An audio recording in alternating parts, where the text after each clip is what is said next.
Hi hello welcome to P S C tricks with Ammu. അപ്പോൾ ഇന്ന് ഞാൻ വന്നിരിക്കുന്നത് നമ്മുടെ സ്പെഷ്യൽ ടോപ്പിക് റിവിഷനുമായിട്ടാണ് കേട്ടോ. അപ്പോൾ അത് ഇങ്ങനെ പറഞ്ഞിട്ട് പോകണില്ല, നമുക്ക് വേഗം ക്ലാസ്സിലേക്ക് കിടക്കാം. 1862-63 കാലഘട്ടത്തിൽ 6 ദിവാനായിരുന്ന കാലത്താണ് തിരുവിതാംകൂർ സംസ്ഥാനത്തെ ജയിലുകളുടെ ആദ്യ ഭരണ റിപ്പോർട്ട് പ്രസിദ്ധീകരിച്ചത്. ആരാണ്? ടി മാധവറാവു ദിവാനായിരുന്ന സമയത്തായിരുന്നു കേട്ടോ ആദ്യത്തെ സംസ്ഥാന ജയിലുകളുടെ ആദ്യത്തെ ഭരണ റിപ്പോർട്ട് പ്രസിദ്ധീകരിച്ചിട്ടുണ്ടായിരുന്നത് കേട്ടോ. ഇത് തൊഴിൽ വേദിയിൽ വന്ന കുറച്ച് ക്വസ്റ്റ്യൻസ് കൂടിയാണ് കേട്ടോ. അപ്പോൾ അതിൻ്റെ റിലേറ്റഡ് കുറച്ച് എല്ലാ ക്വസ്റ്റ്യൻ്റെ ഇല്ല, കുറച്ച് ക്വസ്റ്റ്യൻ്റെ റിലേറ്റഡ് ഫാക്റ്റും കൂടെ ഞാൻ ഉൾപ്പെടുത്തിയിട്ടുണ്ട്. അപ്പോൾ ഇതിൻ്റെ റിലേറ്റഡ് ഫാക്റ്റ് എന്ന് പറഞ്ഞത് കേട്ടിരുന്നാൽ മതി, നമുക്കൊന്ന് വായിച്ചു പോവാം. Travancore, Cochin state, British Malabar state എന്നിവിടങ്ങളിലെ ജയിലുകൾ സംയോജിപ്പിച്ചിട്ടാണ് ജയിൽ വകുപ്പിന് രൂപം നൽകിയിട്ടുണ്ടായിരുന്നത്. അപ്പോൾ ജയിൽ വകുപ്പിന് എങ്ങനെയാണ് രൂപം നൽകിയത്? ട്രാവൻകൂർ, കൊച്ചിൻ സ്റ്റേറ്റും ബ്രിട്ടീഷ് മലബാർ സ്റ്റേറ്റും കൂടെ അവിടുത്തെ ജയിലുകളൊക്കെ സംയോജിപ്പിച്ചിട്ടായിരുന്നു ജയിൽ വകുപ്പിന് രൂപം നൽകിയത്. 1861 നായർ ബ്രിഗേഡിൻ്റെ പഴയ ബാരക്കുകളിൽ സ്ഥാപിതമായ പ്രിൻസിപ്പൽ ജയിൽ 1873 സെൻട്രൽ ജയിലായിട്ട് ഉയർത്തുകയാണ് ഉണ്ടായത് കേട്ടോ. അപ്പോൾ എന്തായിരുന്നു അന്നത്തെ നായർ സൈനിക സംഘങ്ങളുടെയൊക്കെ പഴയ കെട്ടിടങ്ങളിൽ ഒരു പ്രിൻസിപ്പൽ ജയിൽ 1861 സ്ഥാപിക്കുകയുണ്ടായി. അത് പിന്നീട് 1873 എന്ത് ചെയ്തു? സെൻട്രൽ ജയിലായിട്ട് ഉയർത്തുകയാണ് ഉണ്ടായത്. പിന്നീട് എന്ത് ചെയ്തു? 1886 ഈ ജയിലെ പൂജപ്പുരയിലേക്ക്, അതായത് ഇന്ന് കാണുന്ന സ്ഥലത്തേക്ക് മാറ്റി സ്ഥാപിക്കുകയാണ് ഉണ്ടായത് കേട്ടോ. അപ്പോൾ ഇതൊക്കെ ഒന്ന് ഓർത്തിരിക്കണേ. പിന്നെ എന്ത് ചെയ്തു? അതേ വർഷം തന്നെ ദിവാൻ ടി രാമറാവു വ്യാവസായിക സംരംഭങ്ങൾ ആരംഭിക്കുകയും പിന്നെ അവിടുത്തെ തടവുകാരുടെ അവസ്ഥ മെച്ചപ്പെടുത്തുന്നതിനുള്ള നടപടികളൊക്കെ കൈക്കൊള്ളുകയും ചെയ്തിട്ടുണ്ടായിരുന്നു. അപ്പോൾ ഇതൊന്ന് ഓർത്തിരിക്കുക കേട്ടോ. ഇനി അഥവാ സ്റ്റേറ്റ്മെൻറ്റ് ടൈപ്പിലൊക്കെ ചോദിച്ചാലോ?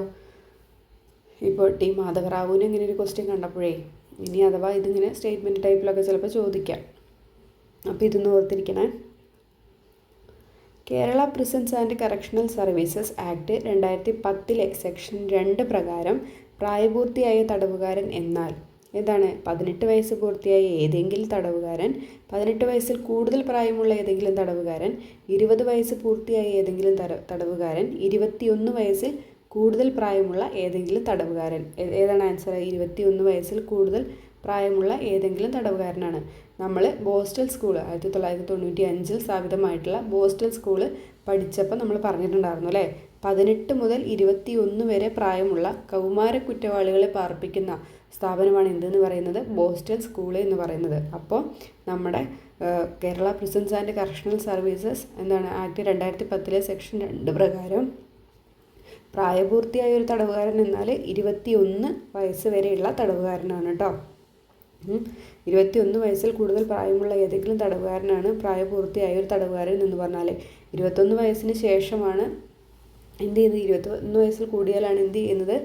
പിന്നീട് അതാത് പ്രിസണിലേക്കൊക്കെ അവരെ മാറ്റുന്നത് കേട്ടോ. അതുവരെ 18 വയസ്സ് മുതൽ 21 വയസ്സ് വരെയുള്ളവരെ താമസിപ്പിക്കുന്നത് എവിടെയാണ്? ബോസ്റ്റൽ സ്കൂളിലാണെന്ന് ഓർത്തിരിക്കുക കേട്ടോ. ഇപ്പോൾ നമ്മൾ 18 വയസ്സ് പൂർത്തിയായ ഏതെങ്കിലും ഒരു തടവുകാരെന്ന് കാണുമ്പോൾ നമ്മൾ അതിൽ കയറിയിട്ട് ഇതാക്കരുത് കേട്ടോ, ഓപ്ഷൻ ബബിൾ ചെയ്യരുത്. ഏതാണ് ആൻസറായിട്ട് വരുന്നത്? 21 വയസ്സിൽ കൂടുതൽ പ്രായമുള്ള ഏതെങ്കിലും ഒരു തടവുകാരനാണ് നമ്മുടെ Kerala prisons and correctional service act 2010 section 2 പ്രകാരം പ്രായപൂർത്തിയായിട്ടുള്ള ഒരു തടവുകാരൻ എന്ന് പറയുന്നത് കേട്ടോ. ഓർത്തിരിക്കണേ, ഇമ്പോർട്ടൻറ്റ് ക്വസ്റ്റ്യൻ ആണ്. ഇനി അടുത്ത ക്വസ്റ്റ്യൻ നോക്കാം. തന്നിരിക്കുന്നവയിൽ ഏത് ജില്ലയിലാണ് ജില്ലാ ജയിൽ അല്ലാത്തത്? ഏതാണ്? മലപ്പുറം ജില്ലയിലാണ്. നമുക്കറിയാം അല്ലേ, മലപ്പുറം ജില്ലയിൽ സെൻട്രൽ ജയിലാണുള്ളത്, തവനൂർ. അപ്പോൾ ഏത് ജില്ലയിലാണ് ജില്ലാ ജയിൽ ഇല്ലാത്തത്? മലപ്പുറം ജില്ലയിലാണുണ്ട്. അപ്പോൾ എത്ര ജില്ലാ ജയിലുകളാണുള്ളത്? 13 ജില്ലാ ജയിലുകളാണുള്ളത്. എത്ര സെൻട്രൽ ജയിലുകളുണ്ട്? 4 സെൻട്രൽ ജയിലുകളാണുള്ളത് കേട്ടോ. ഇത് എണ്ണങ്ങൾ അത്രയും ഓർത്തിരിക്കണേ. സ്പെഷ്യൽ ടോപ്പിക് ക്ലാസ്സിൽ എടുത്ത സമയത്ത് ഞാനതിൻ്റെ എണ്ണമൊക്കെ കൃത്യമായിട്ട് പറഞ്ഞിട്ടുണ്ടായിരുന്നു. അപ്പോൾ അതൊക്കെ ചെറിയ നോട്ടിലേക്ക് എഴുതിയിട്ട് ഓർത്തിരിക്കുക കേട്ടോ, പഠിക്കുക കേട്ടോ. കേരളത്തിലെ സ്പെഷ്യൽ സബ് ജയിലുകളിൽ എത്ര കാലം വരെ ശിക്ഷിക്കപ്പെട്ട തടവുകാരെയും റിമാൻഡ് വിചാരണ തടവുകാരെയുമാണ് പാർപ്പിക്കുന്നത്? എത്രയാണ്? 3 മാസം വരെയുള്ള തടവുകാരെയും റിമാൻഡ് വിചാരണ തടവുകാരെയുമാണ് സ്പെഷ്യൽ സബ് ജയിലുകളിൽ പാർപ്പിക്കുന്നത് കേട്ടോ. സ്പെഷ്യൽ സബ് ജയിലുകളുടെ എണ്ണം എത്രയാണ്? 16 സ്പെഷ്യൽ സബ് ജയിലുകളാണ് നിലവിലുള്ളത് കേട്ടോ. 16 സ്പെഷ്യൽ സബ് ജയിലുകളാണ് നിലവിലുള്ളത്.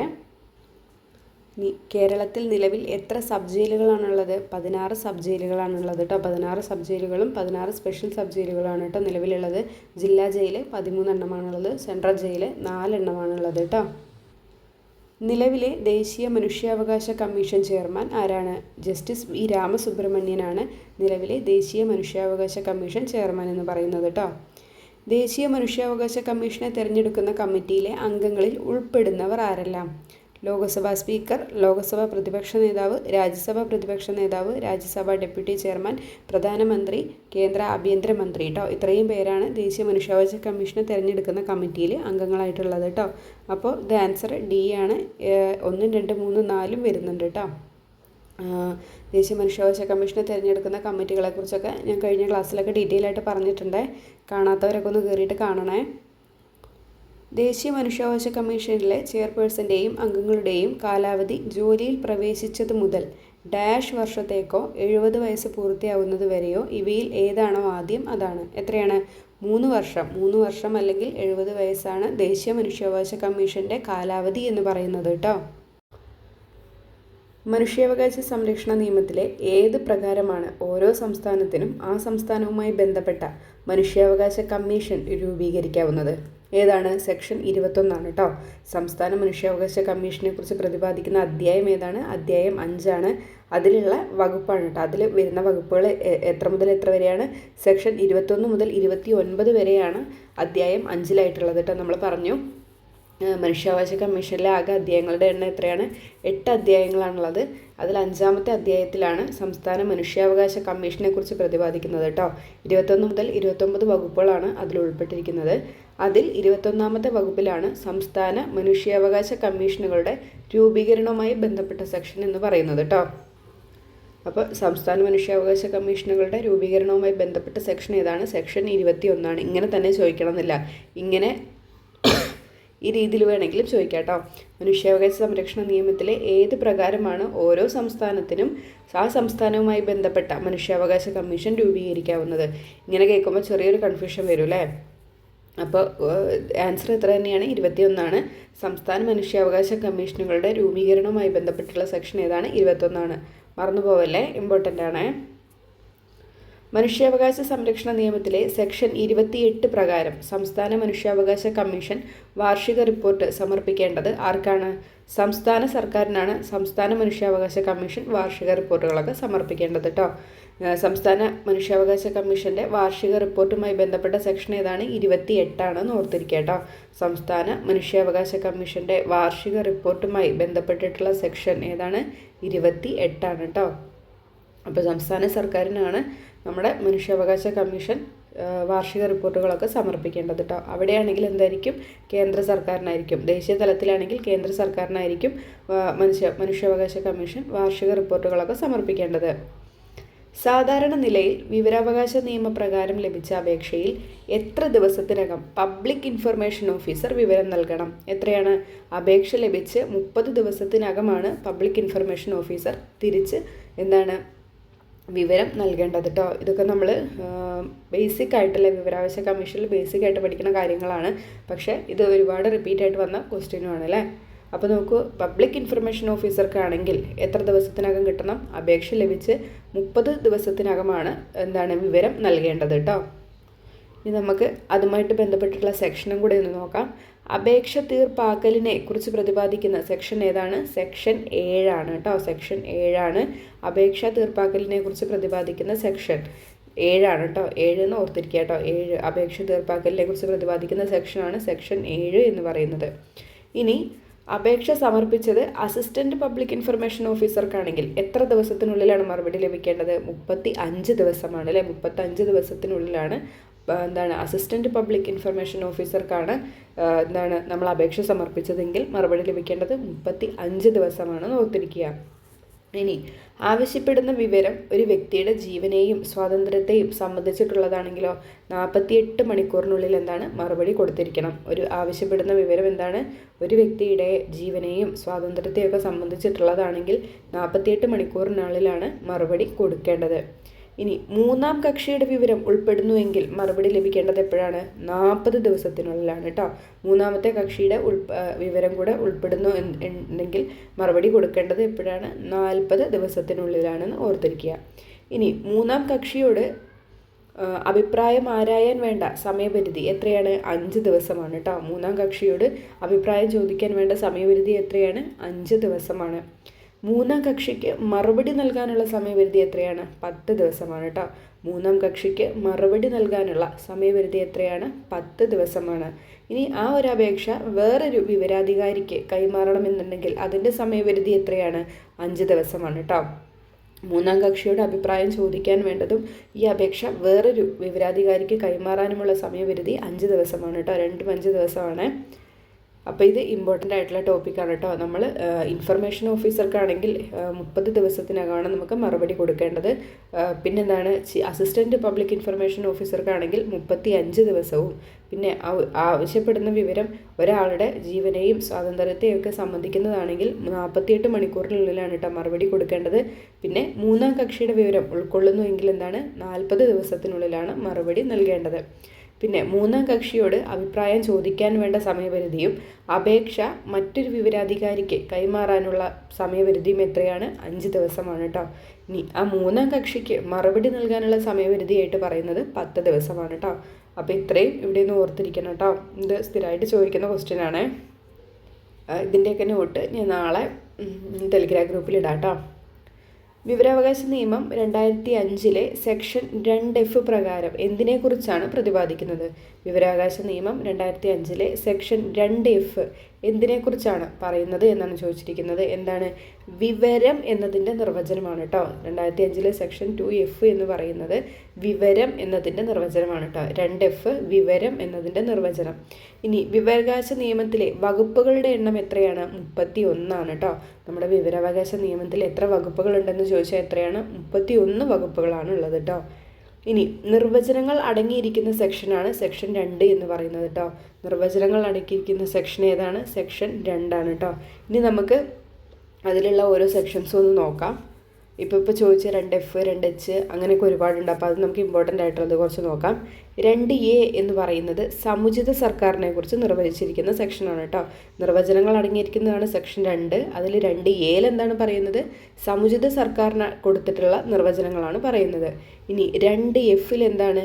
വിവരം എന്നതിന് നിർവചനം നൽകിയിരിക്കുന്ന വകുപ്പാണ് കേട്ടോ. ഈ വിവരം എന്നതിന് നിർവചനം നൽകിയിരിക്കുന്ന വകുപ്പ് എന്ന് പറയുന്നത് അത് ബൈഹാർട്ടായിട്ട് പഠിക്കാൻ വേണം കേട്ടോ. കാരണം വേറൊന്നും കൂടെ വരുന്നുണ്ട്, അത് ഞാൻ പറഞ്ഞുതരാം.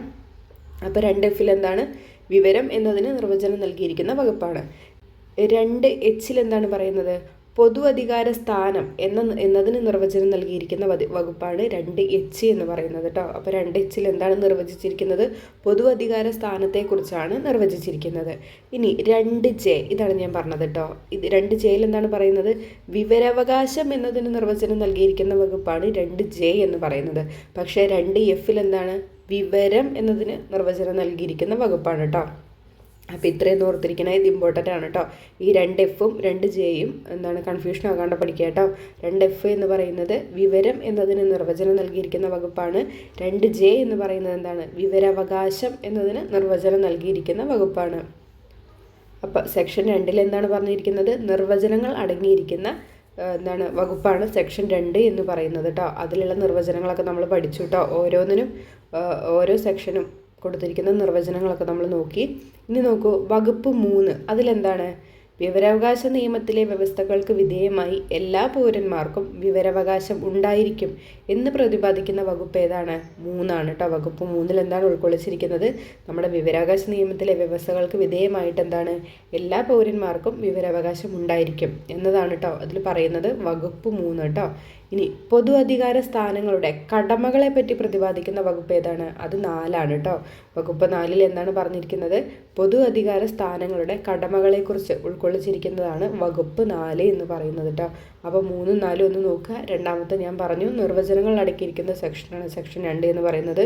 അതിൽ section 2A, 2F, 2H, 2J എന്ന് പറയുന്നത് എന്താണ് ഓരോ കാര്യത്തിനും നിർവചനം കൊടുത്തിരിക്കുന്നതാണ്. 2A സംയുക്ത സർക്കാരിനെ കുറിച്ചാണ്. 2F എന്താണ് വിവരം എന്നതിന് നിർവചനം നൽകിയിരിക്കുന്ന വകുപ്പാണ്. 2H പൊതു അധികാര സ്ഥാനം എന്നതിന് നിർവചനം നൽകിയിരിക്കുന്ന വകുപ്പാണ്. ഇനി 2J എന്താണ് വിവരാവകാശം എന്നതിന് നിർവചനം നൽകിയിരിക്കുന്ന വകുപ്പുമാണ്.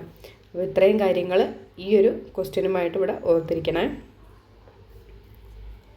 ചുവടെ കൊടുത്തിട്ടുള്ള പ്രസ്താവനകൾ പരിഗണിക്കുക. മൂന്നാം കക്ഷിയുമായി ബന്ധപ്പെട്ട വിവരങ്ങളെക്കുറിച്ചാണ് വിവരാവകാശ നിയമം 2005 സെക്ഷൻ 8 പ്രതിപാദിക്കുന്നത്. സെക്ഷൻ 8 എന്താണ് പ്രതിപാദിക്കുന്നത്? മൂന്നാം കക്ഷിയുമായിട്ട് ബന്ധപ്പെട്ടിട്ടുള്ള വിവരങ്ങളെക്കുറിച്ചാണെന്നാണ് ഇവിടെ പറയുന്നത്. വിവരാവകാശ നിയമപ്രകാരം മൂന്നാം കക്ഷി എന്നാൽ വിവരത്തിനായി അപേക്ഷ നൽകുന്ന പൗരൻ എന്നാണ് അർത്ഥമാക്കുന്നത്. ഇവിടെ ആൻസർ ആയിട്ട് വരുന്നത് ഈ 2 പ്രസ്താവന എന്താണ്? തെറ്റാണ് കേട്ടോ. ഈ 2 പ്രസ്താവനയും തെറ്റാണ്. കാരണം നമുക്ക് പഠിക്കാം. മൂന്നാം കക്ഷിയിൽ നിന്നുള്ള വിവരത്തെക്കുറിച്ച് പ്രതിപാദിക്കുന്നത് സെക്ഷൻ 11 കേട്ടോ. അപ്പോൾ മൂന്നാം കക്ഷിയിലെ കുറിച്ച് വിവരിക്കുന്നത് ഏതിലാണ്? സെക്ഷൻ 11, സെക്ഷൻ 8 കേട്ടോ. സെക്ഷൻ 8 എന്താണ് പറയുന്നത്? വിവരം വെളിപ്പെടുത്തുന്നതിൽ നിന്നുള്ള ഒഴിവാക്കലിനെ കുറിച്ചാണ് സെക്ഷൻ 8 പറയുന്നത് കേട്ടോ.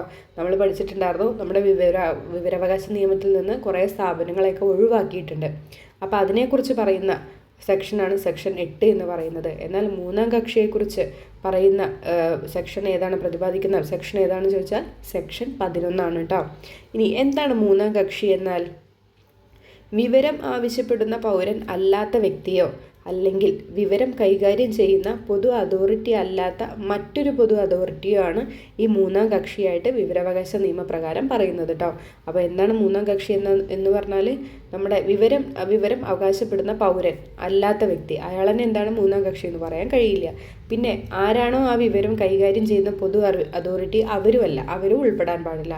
അതല്ലാത്ത വേറൊരു പൊതു അതോറിറ്റിയും കൂടെ അതല്ലാത്ത വേറൊരു പൊതു അതോറിറ്റീനെ നമുക്ക് എന്ത് പറയാം? മൂന്നാം കക്ഷിയായിട്ട് പറയാം. അവർ ഉൾപ്പെട്ടിട്ടുണ്ടെങ്കിൽ മൂന്നാം കക്ഷിയായിട്ട് നമുക്ക് പറയാം. ഒന്നും കൂടെ പറയാം. വിവരം ആവശ്യപ്പെടുന്ന പൗരൻ അല്ലാത്ത വ്യക്തി, വിവരം ആവശ്യപ്പെടുന്ന എന്താണ് ആളായിരിക്കില്ല മൂന്നാം കക്ഷി എന്ന് പറയുന്നത്. അയാളെ നമുക്ക് മൂന്നാം കക്ഷി എന്ന് പറയാൻ കഴിയില്ല. പിന്നെന്താണ്? ആരാണോ ആ വിവരം കൈകാര്യം ചെയ്യുന്ന പൊതു അതോറിറ്റി അത് അല്ലാത്ത വേറെ പൊതു അതോറിറ്റികളെയൊക്കെ നമുക്ക് മൂന്നാം കക്ഷിയായിട്ട് കണക്കാക്കാവുന്നതാണ് കേട്ടോ ഈ വിവരാവകാശ നിയമപ്രകാരം. അപ്പോൾ ഇത്രയും കാര്യങ്ങൾ ഈ ഒരു ക്വസ്റ്റ്യനുമായിട്ടൊന്ന് ഓർത്തിരിക്കണേ. വിവരാവകാശ നിയമം 2005 പ്രകാരം അപേക്ഷകന് ഫീസ് ഇല്ലാതെ വിവരം നൽകപ്പെടുന്നത് ഏതൊക്കെ കാരണങ്ങൾ ഉണ്ടാകുമ്പോഴാണെന്ന് കേട്ടോ ഇവിടെ കൊടുത്തിരിക്കുന്നത്. അപേക്ഷകൻ ഒരു BPL വിഭാഗത്തിൽപ്പെട്ട വ്യക്തിയാണെങ്കിൽ അപേക്ഷ നൽകി 30 ദിവസത്തിനുള്ളിൽ പൊതു അധികാരി വിവരങ്ങൾ നൽകുന്നതിൽ പരാജയപ്പെട്ടാൽ എന്താണ്? ഫീസില്ലാതെ പിന്നീട് വിവരങ്ങളൊക്കെ കൊടുക്കേണ്ടതായിട്ടുള്ളതുണ്ട് കേട്ടോ. ഇനി എന്താണ്? 45 ദിവസത്തിനുള്ളിൽ ഒരു അപ്പീൽ അധികാരി വിവരങ്ങൾ നൽകാൻ പരാജയപ്പെടുകയാണെങ്കിൽ പിന്നീടുള്ളത് എന്താണ്? പിന്നീടുള്ള വിവരങ്ങളൊക്കെ സൗജന്യമായിട്ട് നൽകാനും എന്താണ് ഉള്ള നിയമമുണ്ട് കേട്ടോ. പിന്നെന്താണ്? ഒരു പൊതു അധികാരി തെറ്റായ വിവരങ്ങൾ അപേക്ഷകന് നൽകുന്ന വേളയിൽ എന്താണ്? പിന്നീടുള്ള കാര്യങ്ങൾ വിവരങ്ങൾ സൗജന്യമായിട്ട് കൊടുക്കണമെന്നുള്ള എന്താണ് ഒരു നിയമമില്ല കേട്ടോ. അപ്പോൾ ഇതിൽ വരുന്നത് 1, 2 മാത്രമാണ്. എപ്പോഴൊക്കെയാണ്? അപേക്ഷകൻ ഒരു BPL വിഭാഗത്തിൽപ്പെട്ട വ്യക്തിയാണെങ്കിൽ അപേക്ഷ നൽകി 30 ദിവസത്തിനുള്ളിൽ പൊതു അധികാരി വിവരങ്ങൾ നൽകുന്നതിൽ നിന്ന് പരാജയപ്പെടുകയാണെങ്കിൽ എന്താണ്? പിന്നീട് അയാൾക്കുള്ള എല്ലാ വിവരങ്ങളും എന്താണ്? സൗജന്യമായിട്ട് തന്നെ നൽകണം. പിന്നെന്താണ്? 45 ദിവസമായിട്ടും എന്താണ്? ഒരു അപ്പീൽ അധികാരി വിവരങ്ങൾ നൽകാൻ പരാജയപ്പെടുകയാണെങ്കിൽ പിന്നീടുള്ള വിവരങ്ങളെല്ലാം എന്ത് ചെയ്യണം? സൗജന്യമായിട്ട് തന്നെ നൽകണം. ഇനി അതിൻ്റെ കുറച്ച് ഡീറ്റെയിൽ നമുക്ക് നോക്കാനുണ്ട്. വിവരാവകാശ നിയമത്തിൻ്റെ സെക്ഷൻ 7(5) പ്രകാരം ദാരിദ്ര്യരേഖയ്ക്ക് താഴെയുള്ളവർക്ക് വിവരം സൗജന്യമായിട്ട് നൽകേണ്ടതാണ്. 7(5) പ്രകാരം എന്താണ്? ദാരിദ്ര്യരേഖയ്ക്ക് താഴെയുള്ള എല്ലാവർക്കും വിവരം സൗജന്യമായിട്ട് നൽകേണ്ടതാണ്. പിന്നെന്താണ്? 30 ദിവസത്തെ പരിധിക്കുള്ളിൽ പൊതു അതോറിറ്റി അപേക്ഷാ വിവരങ്ങൾ നൽകിയിട്ടില്ലെങ്കിൽ അതിനുശേഷം എന്താണ്? വിവരങ്ങൾ സൗജന്യമായിട്ട് നൽകേണ്ടതാണ്. അത് ആർക്കാണെങ്കിലും എന്താണ്? 30 ദിവസത്തെ പരിധിക്കുള്ളിൽ ആ പൊതു അതോറിറ്റിക്ക് അപേക്ഷാ വിവരങ്ങൾ നൽകാൻ കഴിഞ്ഞിട്ടില്ലെങ്കിൽ എന്താണ്? പിന്നീടുള്ള വിവരങ്ങളെല്ലാം സൗജന്യമായിട്ടാണ് നൽകേണ്ടത്.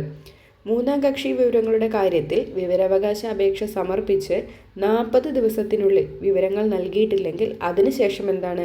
വിവരങ്ങൾ സൗജന്യമായിട്ടാണ് നൽകേണ്ടത്. ഇനി മൂന്നാം കക്ഷിയുടെ വിവരങ്ങളുടെ കാര്യത്തിലാണെങ്കിൽ എന്താണ്, ഒരാൾ അപേക്ഷ സമർപ്പിച്ച് 40 ദിവസത്തിനുള്ളിൽ എന്താണ് വിവരമൊന്നും ലഭിച്ചില്ല എന്നുണ്ടെങ്കിൽ അതിനുശേഷമുള്ള വിവരങ്ങൾ എന്ത് ചെയ്യണം, സൗജന്യമായിട്ട് തന്നെ നൽകേണ്ടതാണ്. അപ്പോൾ ഇത്രയും കാര്യങ്ങൾ വരുമ്പോഴാണ് എന്താണ് ഒരാൾക്ക് എന്താണ് അപേക്ഷയൊക്കെ സൗജന്യമായിട്ട് നൽകേണ്ട അവസ്ഥ വരാറുള്ളത് കേട്ടോ.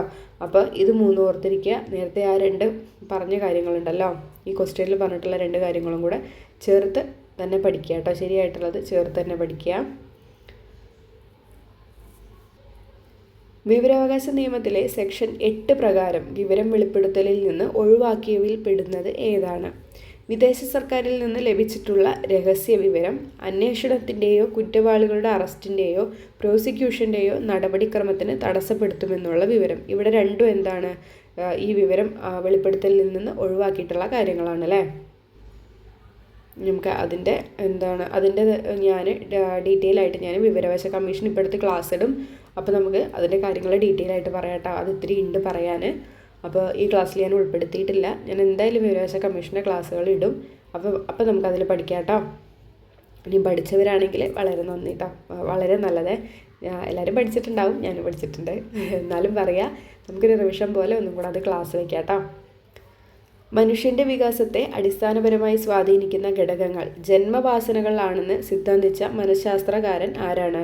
സിഗ്മണ്ട് ഫ്രോയിഡ് ആണ് അല്ലേ. സിഗ്മണ്ട് ഫ്രോയിഡാണ് മനുഷ്യൻ്റെ വികാസത്തെ അടിസ്ഥാനപരമായിട്ട് സ്വാധീനിക്കുന്ന ഘടകങ്ങൾ അവരുടെ ജന്മവാസനകളാണെന്ന് പറഞ്ഞത് സിഗ്മണ്ട് ഫ്രോയിഡാണ് കേട്ടോ. പ്രധാന മാനസിക പ്രവർത്തനങ്ങളെയെല്ലാം നിയന്ത്രിക്കുന്നത് അബോധതലമാണെന്ന് വ്യക്തമാക്കിയത് ആരാണ്? സിഗ്മണ്ട് ഫ്രോയിഡാണ് കേട്ടോ. പിന്നെ അദ്ദേഹത്തിൻ്റെ ഒരു പ്രസിദ്ധമായിട്ടുള്ളൊരു ഗ്രന്ഥമുണ്ട്, ഏതാണ്? സ്വപ്നങ്ങളുടെ വ്യാഖ്യാനം എന്നതാണ് അദ്ദേഹത്തിൻ്റെ പ്രസിദ്ധമായിട്ടുള്ള ഒരു ബുക്ക് എന്ന് പറയുന്നത് കേട്ടോ. പിന്നെ അദ്ദേഹത്തിൻ്റെ പ്രസിദ്ധമായിട്ടുള്ള ഒരു സിദ്ധാന്തമാണ് മാനസിക അപഗ്രഥനം എന്ന് പറയുന്നത് കേട്ടോ. അതിൻ്റെ ഉപജ്ഞാതാവ് ആര് തന്നെയാണ്? സിഗ്മണ്ട് ഫ്രോയിഡാണ് കേട്ടോ. അദ്ദേഹത്തെക്കുറിച്ച് ഞാൻ സിഗ്മണ്ട് ഫ്രോയിഡിൻ്റെ സൈക്കോളജി ക്ലാസ്സൊക്കെ ഞാൻ എടുത്തതാണ്. കാണാത്തവരുണ്ടെങ്കിൽ കയറിയിട്ട് കാണാം കേട്ടോ. എല്ലാം ഇമ്പോർട്ടൻ്റ് ആയിട്ടുള്ള പോയിൻറ്റ്സ് മാത്രമേ ഞാൻ അതിൽ ഉൾപ്പെടുത്തിയിട്ടുള്ളൂ. ഒരുപാട് വാരി വലിച്ചിട്ട് പഠിക്കാനൊന്നുമില്ല കേട്ടോ. ഈ നമ്മുടെ ക്വസ്റ്റ്യൻ പാറ്റേൺ നോക്കിയിട്ട് തന്നെയാണ് ഞാനതിൽ ക്ലാസ്സസൊക്കെ അപ്ലോഡ് ചെയ്തിരിക്കുന്നത്. നിത്യജീവിതത്തിൽ അഭിമുഖീകരിക്കേണ്ടി വരുന്ന സാമൂഹിക സാഹചര്യങ്ങളോട് പ്രതികരിക്കുക, ജനങ്ങളുമായി ഇടപെടുക, ജനങ്ങളെ കൈകാര്യം ചെയ്യുക തുടങ്ങിയ കഴിവുകൾ പ്രയോഗിക്കാൻ താഴെ പറയുന്നവയിൽ ഏതാണ് ആവശ്യമാവുന്നത്? ഏതാണ്? സാമൂഹിക ബുദ്ധിയാണ് അല്ലേ. എന്താണ്?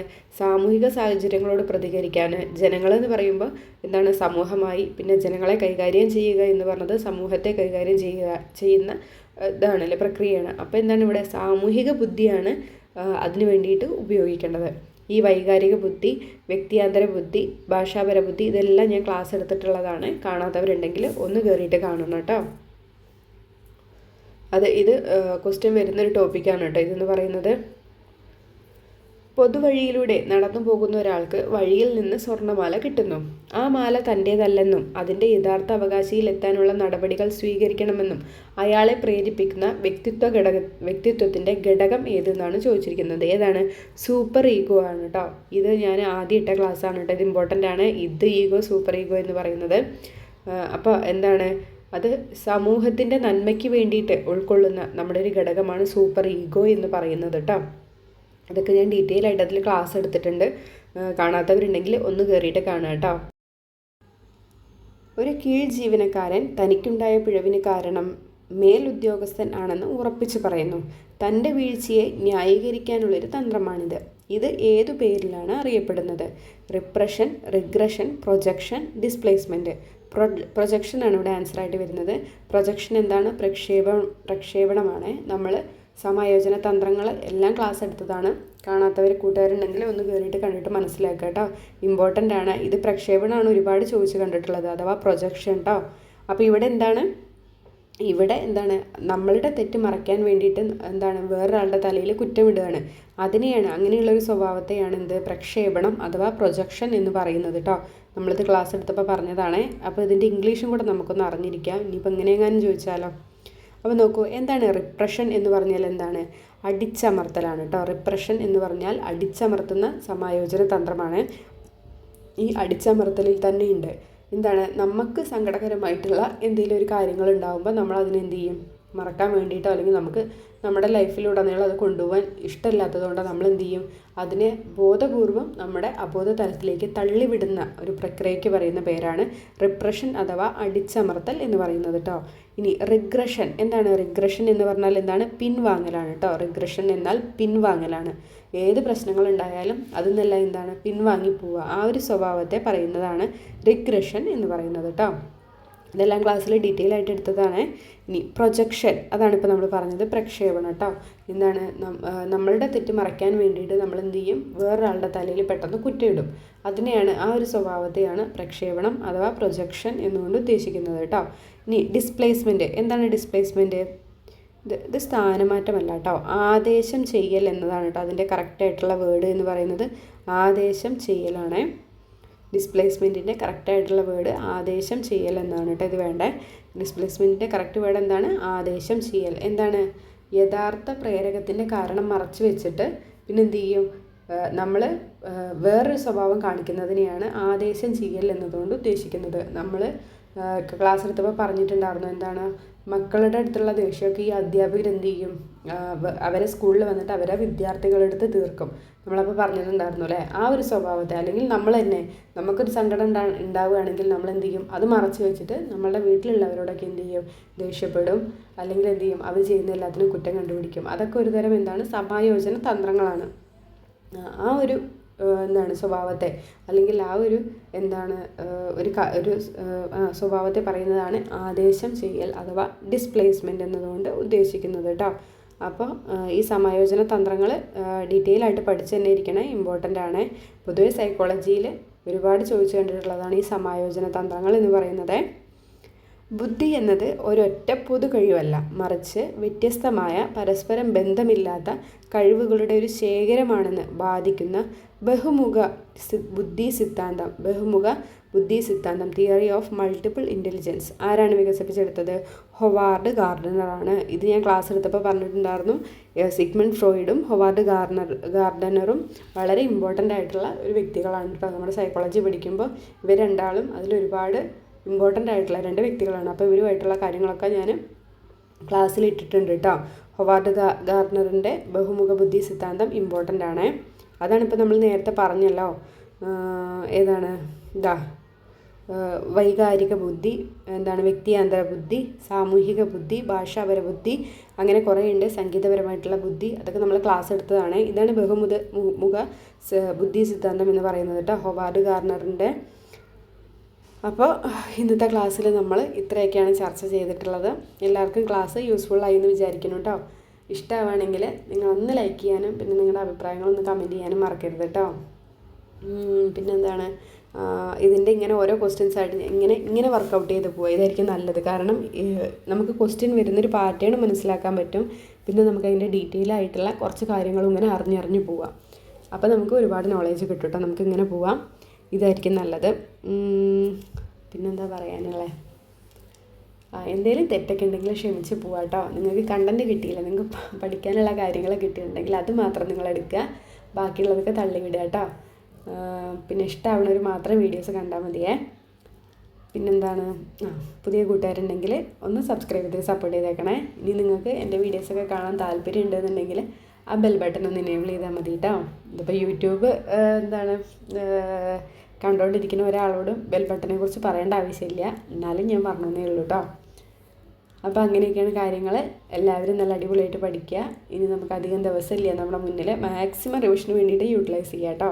പിന്നെ നമ്മൾ പല കാര്യങ്ങളൊക്കെ ചെയ്യണ സമയത്ത് കറണ്ട് അഫെയർ ക്ലാസ്സസ് ഇഷ്ടം പോലെ ഉണ്ട്, അത് ഓഡിയോ വൈസ് കേൾക്കാൻ തന്നെ ശ്രമിക്കുക കേട്ടോ. ഇനി അഥവാ നമുക്ക് നമ്മുടെ തലയിൽ എന്തെങ്കിലും ഒരു നല്ല ക്വസ്റ്റ്യനൊക്കെ നിൽക്കുകയാണെന്നുണ്ടെങ്കിൽ നമ്മളുടെ ഭാഗ്യത്തിന് നമ്മുടെ ക്വസ്റ്റ്യൻ പേപ്പറിൽ കണ്ടെങ്കിൽ ഈസിയായി. ഇമ്പോർട്ടൻ്റ് ആയിട്ടുള്ളത് മാത്രം കേട്ടോ. അവാർഡുകൾ നോക്കണം, ലിറ്ററേച്ചർ അവാർഡുകൾ നോക്കണം, സ്പോർട്സ് അവാർഡുകൾ നോക്കണം, വേദികൾ, പിന്നെ ഡേയ്സും പ്രമേയങ്ങളും നോക്കണം, അതൊക്കെ ഇമ്പോർട്ടൻ്റ് ആണ്. പിന്നെ നമ്മുടെ സൂചികകൾ ഞാനിപ്പോൾ കറണ്ട് അഫെയർ ക്ലാസ് റിവിഷനായിട്ട് ഫസ്റ്റ് ഇട്ടിട്ടുണ്ട്, നോബൽ പ്രൈസൊക്കെ ഉൾപ്പെടുത്തിയിട്ട്. ഞാൻ അങ്ങനെ പോകാമെന്നാണ് വിചാരിക്കുന്നത്, റിവിഷൻ പോലെ. ഇനിയും പുതിയതൊന്നും പഠിക്കാനുള്ള സമയമില്ല. അപ്പോൾ ഇമ്പോർട്ടൻ്റ് ആയിട്ടുള്ള കാര്യങ്ങൾ നമുക്കങ്ങനെ പഠിച്ചു പോകാം. അപ്പോൾ ഇതൊക്കെയാണ് ഇതിൽ നോക്കേണ്ടത് കേട്ടോ, കറണ്ട് അഫെയറിൽ നോക്കേണ്ടത്. പ്രത്യേകിച്ച് സ്പോർട്സ് പരമായിട്ടുള്ള കാര്യങ്ങൾ ഒരുപാട് ഈ എന്താണ് തസ്തികയുമായി ബന്ധപ്പെട്ട് ഓക്കെ ക്വസ്റ്റ്യൻ പേപ്പറിൽ കാണാറുണ്ട് കേട്ടോ. സ്പോർട്സുമായി റിലേറ്റഡ് ആയിട്ടുള്ള കറണ്ട് അഫയേഴ്സ്, പിന്നെ പദ്ധതികൾ, അതൊക്കെ ചോദിച്ചാലും ചോദിക്കുള്ളൂ. എന്നാലും ഇപ്പോഴത്തെ ഇങ്ങനെ ഈ ജോഡി തമ്മിൽ ചേർക്കുക എന്നുള്ള ടൈപ്പിലാണ് ഈ സാമൂഹ്യക്ഷേമ പ്രവർത്തനങ്ങളൊക്കെ വരുന്നത് കേട്ടോ. അപ്പോൾ അതും പഠിച്ചിരിക്കുക. പിന്നെന്താണ്, അത്രയൊക്കെ തന്നെയുള്ളൂ ഇപ്പോൾ പറയാൻ. ഇനി അങ്ങനെ ഓരോ ക്ലാസ് എടുക്കുമ്പോൾ ഓരോന്നിങ്ങനെ പറയുന്നുണ്ട് കേട്ടോ. എനിക്ക് സംസാരിക്കാൻ ഒരുപാട് ഇഷ്ടമാണ്, അതുകൊണ്ടാണ് ഞാനിങ്ങനെ സംസാരിച്ച് പോണത്. അപ്പോൾ ഇത്രയേ ഉള്ളൂ. Thank you. ഇനി ബാക്കിയൊക്കെ ഓരോ ക്ലാസ്സിൽ ഇങ്ങനെ കഴിയുന്നവർ ഓരോന്നിൽ പറയാം കേട്ടോ. Thank you.